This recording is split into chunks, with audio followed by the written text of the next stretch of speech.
أعوذ بالله من الشيطان الرجيم. قل هذه سبيلي أدعو إلى الله على بصيرة أنا ومن اتبعني وسبحان الله وما أنا من المشركين.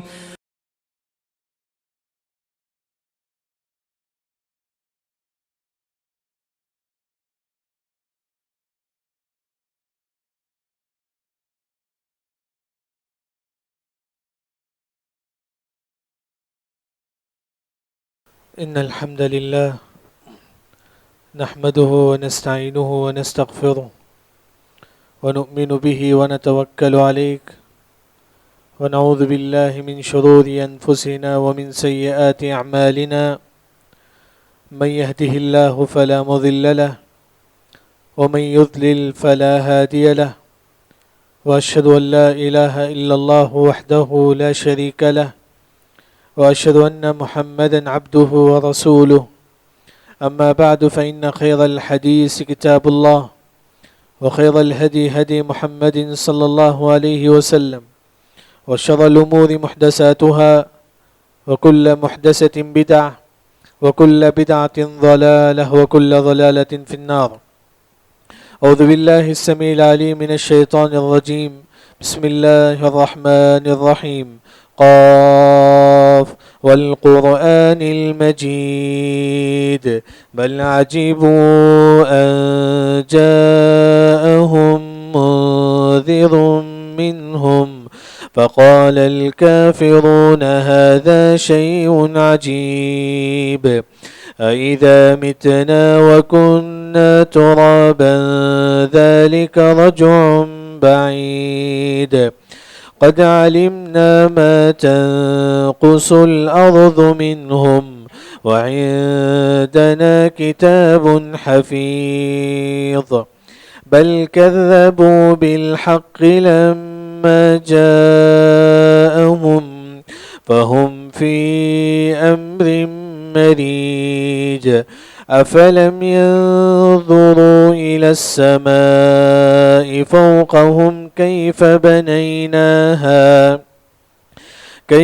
بنيناها وزيناها وما لها من فروج والأرض مددناها وألقينا فيها رواسي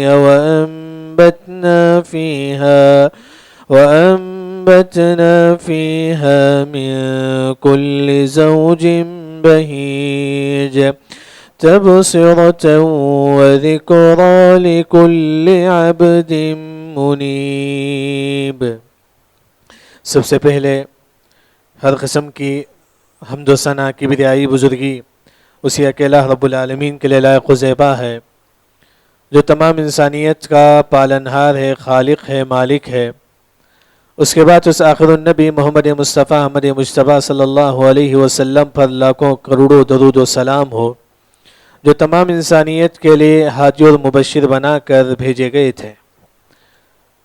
آج اس خطبہ جمعہ میں جس عنوان کے تحت کچھ باتیں آپ کے سامنے رکھنے کی کوشش کروں گا، وہ یہ ہے کہ وہ سنتیں جس کو ہم چھوڑ دیے، یا یوں کہو کہ کئی ایسے احادیث ہیں ہم اس پر عمل نہیں کرتے ہیں۔ خاص طور پر یہ جو فتنے کا جو زمانہ ہے، اس زمانے میں اگر کوئی مسلمان قرآن حدیث پر جم جاتا ہے، قرآن حدیث کے ہر بات پر عمل کرنے کی کوشش کرتا ہے، اللہ تعالیٰ اسے 50 صحابہ کے برابر ثواب دیں گے۔ آپ صلی اللہ علیہ وسلم نے کہا کہ التمسک بسنتی عند فساد امتی لہو اجر 50 من الصحابہ۔ فتنوں کے زمانے میں اگر کوئی قرآن حدیث کو تھامے رکھتا ہے، اسے 50 صحابہ کے برابر اللہ تعالیٰ ثواب دیتے۔ ایک اور حدیث میں آپ صلی اللہ علیہ وسلم نے فرمایا کہ اگر کوئی مسلمان جہاں لوگ دین سے دور ہو جاتے ہیں، قرآن حدیث سے دور ہو جاتے ہیں، ایسے ماحول میں وہ قرآن حدیث پر لگ جاتا ہے، قرآن حدیث کا علم حاصل کرتا ہے اور سنتوں پر عمل کرتا ہے، اسے ہجرت کے برابر ثواب ملے گا۔ آپ صلی اللہ علیہ وسلم نے فرمایا کہ العبادت فی الحرج کہجرت الی، فتنوں کے زمانے میں